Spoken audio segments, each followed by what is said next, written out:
भक्तों हरे कृष्णा। भक्तों आज हम सब श्रीमद् भगवद गीता यथारूप अध्याय 4 दिव्य ज्ञान श्लोक नंबर 14 पढ़ेंगे। भक्तों कृपया ध्यान देना। उससे पहले हम सब भगवान की मंगलाचरण स्तुति करेंगे। भक्तों ओम अज्ञानतिमिरन्धस्य ज्ञानांजनशलाकया चक्षुर्मिलितं येन तस्मै श्री गुरुवे नमः।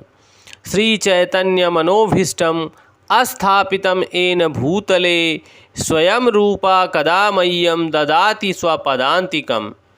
वन्देऽहं श्रीगुरुः श्रीयुतपदकमलं श्रीगुरून् वैष्णवश्च श्रीरूपं साग्रजातं सहगण रघुनाथ वन्दितं तं सजीवं साद्वैतं सावधूतं परिजन सहितं कृष्ण चैतन्य देवं श्री राधा कृष्ण पदान सहगण ललिता श्री विशाखान्वितांश्च। हे कृष्ण करुणा सिंधो दीनबंधो जगतपते गोपेश गोपिका कांत राधा कांत नमोस्तुते। तप्त कांचन गौरांगी राधा वृंदावनेश्वरी वृषभान सुते देवी प्रणममि हरिप्रिये। वाञ्छाकल्पतरुभ्यश्च कृपा सिन्धुभ्येव एव च पतितानां पावनेभ्यो वैष्णवेभ्यो नमो नमः।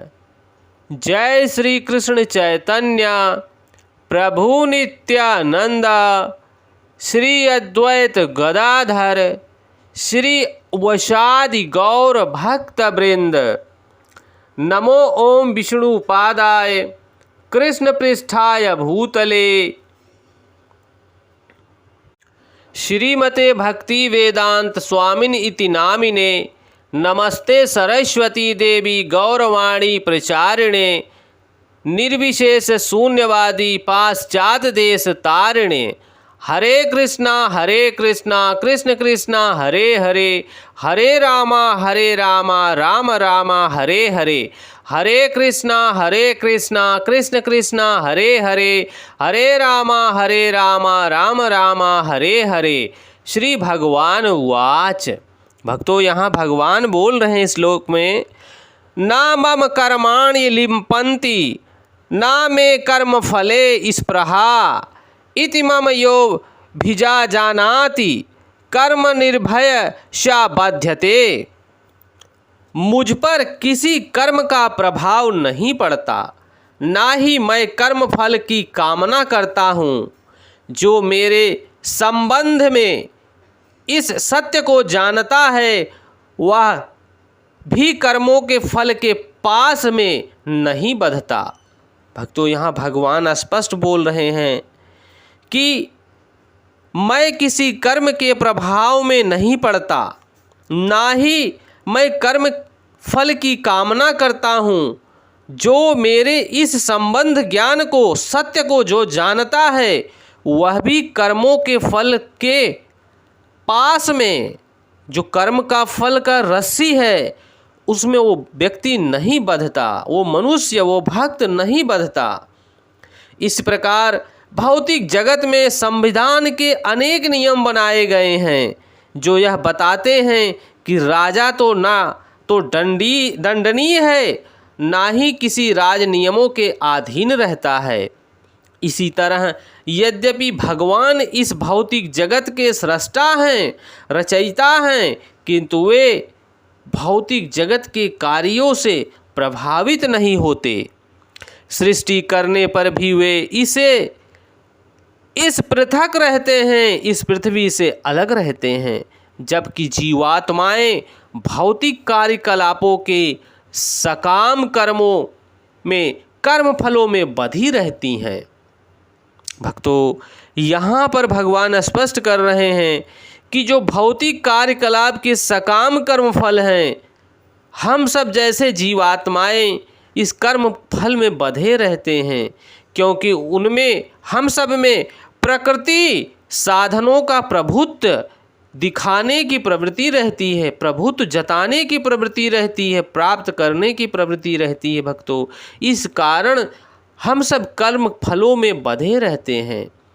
किसी संस्थान का स्वामी कर्मचारियों के अच्छे बुरे कार्यों के लिए उत्तरदायी तो नहीं है, कर्मचारी इसके लिए स्वयं उत्तरदायी तो है।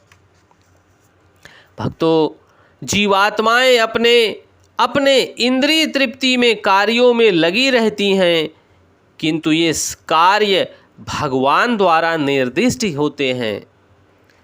भगवान यहाँ पर स्पष्ट कर रहे हैं भक्तों कि ये कार्य भगवान द्वारा नहीं होते निर्दिष्ट। इंद्रिय तृप्ति को उत्तरोत्तर उन्नति के लिए जीवात्माएं इस संसार में वापस आती हैं, इस संसार के कर्म में प्रवृत्त हैं और मृत्यु के बाद स्वर्ग सुख की कामना करती रहती हैं, परंतु वह स्वर्ग उनको नहीं मिलता। स्वयं में पूर्ण होने के कारण भगवान को तथाकथित स्वर्ग का सुख का कोई आकर्षण नहीं रहता। स्वर्ग के देवता उनके द्वारा नियुक्त सेवक हैं। स्वामी कभी भी कर्मचारियों का कौन सा निम्न स्तरीय सुख नहीं चाहता, वह भौतिक प्रक्रिया से पृथक रहता है।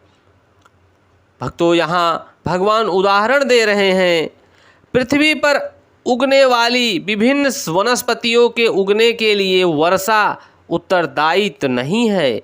यद्यपि वर्षा के बिना वनस्पति नहीं उग सकती। वैदिक स्मृति से इस तथ्य की पुष्टि इस प्रकार हो रही है। भक्तों, कृपया ध्यान देना। निमित्त मात्र मेवावशो सृजाम्यहं सर्ग कर्माणि प्रधान कारणी भूतयतो वै संजय शक्तयाः।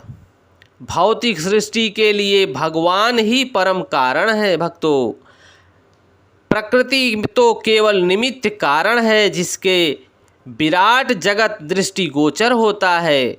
प्राणियों के अनेक जातियां होती हैं, यथा मनुष्य, देवता, निम्न पशु, निम्न जन्म जंतु। ये सब पूर्व शुभा कर्मों का फल है।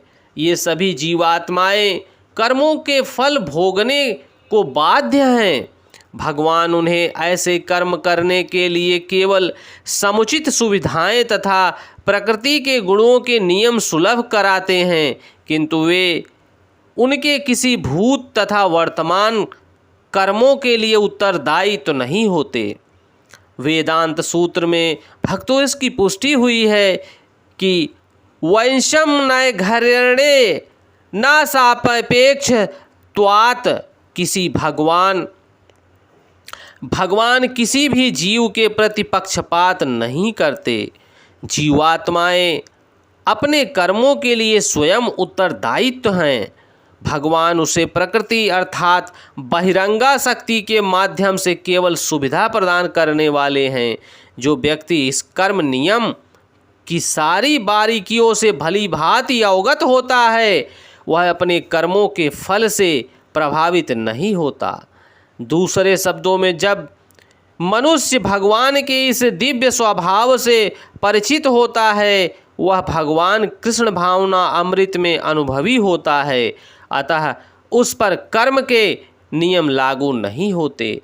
भक्तों, जो मनुष्य भगवान के इस दिव्य रूप से प्रभावित होता है, परिचित होता है, वह मनुष्य भगवान की निरंतर सेवा करता है, कृष्ण भावना अमृत में लगा रहता है। अतः उस पर किसी भी कर्म का नियम लागू नहीं होता, क्योंकि वो सभी कर्मों का फल भगवान को अर्पित करके करता है। भगवान के नाम के साथ भगवान के नाम का स्मरण करते हुए करता है।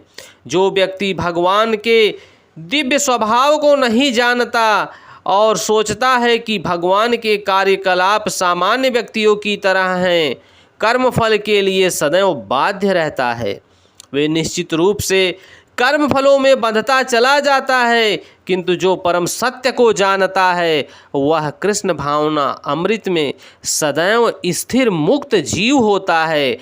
अंत समय आने पर वो भगवान के धाम भगवत धाम जाता है भक्तों, क्योंकि वो भगवान के नाम का सदैव स्मरण करता रहता है, भगवान के नाम का स्मरण करते हुए अपना नित्य कर्म करता है। हरे कृष्णा कृष्ण कृष्णा हरे हरे, हरे रामा राम रामा हरे हरे, हरे कृष्णा कृष्ण कृष्णा हरे हरे, हरे रामा राम रामा हरे हरे। भक्तों, इस भौतिक सृष्टि के लिए भगवान ही परम कारण हैं, कारणों के कारण हैं, क्योंकि यहाँ इस भौतिक जगत में मनुष्य प्रकृति के 3 गुणों द्वारा बंधा हुआ है, तमोगुण, रजोगुण और सतोगुण। व्यक्ति इन्हीं 3 गुणों के कारण बंधा हुआ है। प्रत्येक कर्म कभी वह सतोगुण में करता है, कभी दूसरा कर्म वो रजोगुणों में करता है, तो कभी वही मनुष्य, वही जीव तमोगुणों में कर्म करता है। इस प्रकार से उस प्रकृति के गुणों से सभी जीवात्माएं बाध्य हैं। जो इस धरातल पर जिसने जन्म ले लिया है भक्तों, वो प्रकृति के 3 गुणों से बंधा हुआ है। प्रभु का नाम जो मनुष्य, जो भक्त स्मरण करता है भक्तों, वो प्रभु की कृपा का पात्र होता है। वो प्रकृति के इन 3 गुणों से ऊपर उठ जाता है, और जो कृष्ण भावना अमृत में ऊपर उठ चुका है, वो भगवान के धाम जाता है भक्तों, क्योंकि किसी कर्म फल से वो नहीं बंधता। भगवान यहाँ स्पष्ट कर रहे हैं कि पूर्व शुभ कर्मों के फल भोग रही है आत्माएं, इसमें प्रभु की कोई गलती नहीं है। प्रभु तो स्पष्ट उसे बारंबार मौका देते हैं, बार बार याद दिलाते हैं। जब वह किसी माता के गर्भ में वो जीव पलता है तो प्रभु से प्रार्थना करता है कि प्रभु अब मुझे बाहर निकालो, मैं अच्छा कर्म करूँगा, भक्ति करूँगा, आपके धाम वापस लौट कर आऊँगा। लेकिन इस धरातल पर जैसे ही उस जीव का जन्म होता है, इस माया नगरी में मोहित होकर वह सब कुछ भूल जाता है। भक्तों, हम सबको ऐसा कर्म करना है, प्रभु की कृपा का पात्र बनना है, प्रभु के चरण कमलों का दर्शन करते हुए प्रभु के धाम जाना है, जहाँ से हम वापस आए हैं। इस धरातल पर प्रभु का नाम स्मरण करते हुए भक्तों, आप सबको हर कार्य करना है ताकि कर्म के फलों से आप ना बंधो। भक्तों, आप सबको ये भगवत वाणी अच्छी लग रही है तो और भक्तों तक पहुंचाने की कृपा करो, ताकि और जीवात्माओं का कल्याण हो सके। जय श्री कृष्णा।